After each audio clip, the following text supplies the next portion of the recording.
Hey guys, okay, I've got kind of a weird setup here, but just bear with me. I'm going to show you how I balance equations. I know that you're doing this on the computer, which is really challenging, and I applaud all of your hard work. But I would have a sheet of paper beside you and do your balancing like I'm about to show you, okay? So I'm just gonna write out the equation. Obviously it's important that you write out the equation exactly like you see it, otherwise you could run into some problems. And then just leave a space in front of the compound to write your coefficient, okay?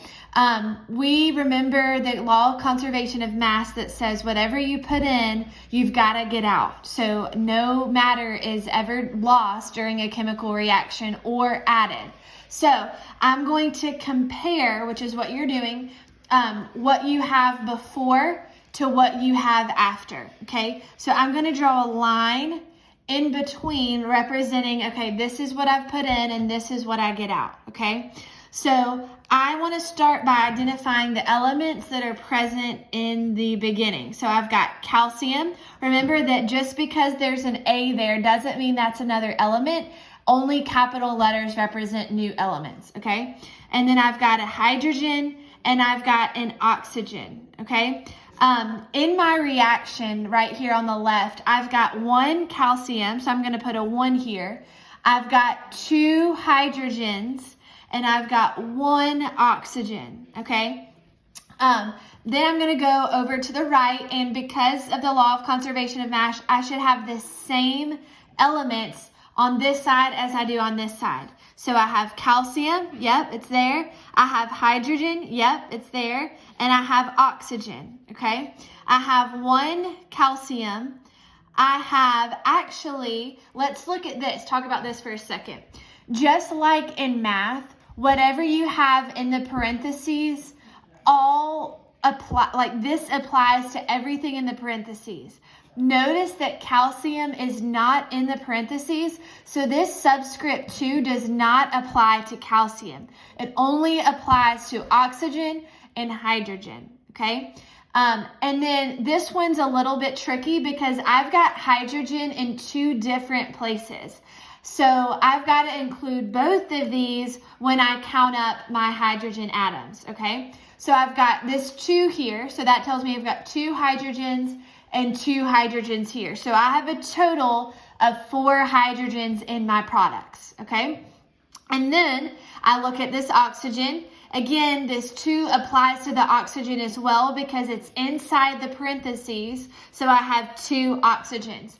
Now, I can take a look and see that, okay, this is balanced, this is not, and this is not. So that tells me that my equation is not balanced. So I've got to do something here. So what I'm going to do is I'm going to look and say, okay, I've got 4 hydrogens I have to have. So how can I make this 2 turn into a 4? Well, I can put a 2 in front of here. Okay, so now I've got 4 hydrogens. And what did that also change? Well, it changed my number of oxygen atoms as well. So now I have 2 oxygen atoms, so here we go. Now I look at my equation, I've got 1 calcium, 4 hydrogen atoms, and 2 oxygen atoms. So my equation is balanced. Notice that I didn't put any 1s here, but I will just for you guys' sake that you're learning that you know, 1 or nothing there represents 1 atom. So I want to remind you that in chemistry, as you go into the high school, you might not see anything there, but now I'm just going to put a 1 there for your sake. But if there's nothing there, that only means that there's 1 there. It doesn't mean that, you know, there's 0 there. If there was 0 there, there wouldn't even be a letter. Okay, so that's number 6 on your day for your Thursday work, okay? So that's number 6. And then I'm going to do 1 more for you guys. This is number 9 on Thursday's work. So again, I'm going to start by kind of dividing up my left and my right side, my reactants and my products. I'm going to list all of the elements that I see. So all of the capital letters. So N, for nitrogen and H for hydrogen. Over here, I'm going to do the same thing, N and H, okay? The next thing I'm going to do is I'm going to count how many atoms I have on each side. So nitrogen, I've got 2, hydrogen, I've got 2.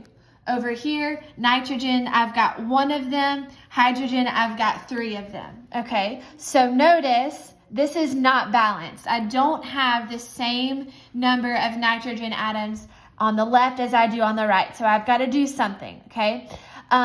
When you see a 3, threes are, or any odd number to be exact, those are kind of tricky. Most of the time, you're going to have to double it to make it an even number, okay?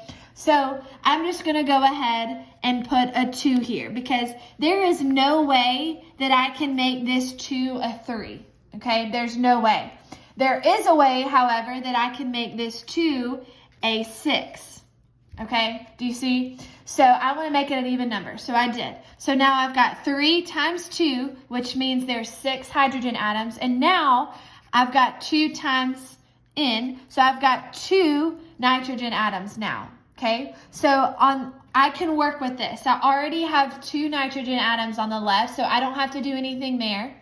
Here, I've got 2 hydrogen atoms, so I can easily make this 2 a 6 by putting a 3 in front. So now I've got 6 hydrogen atoms, So now I can just put a 1 here and I am balanced, okay? So I hope this helps. Let me know if you have questions.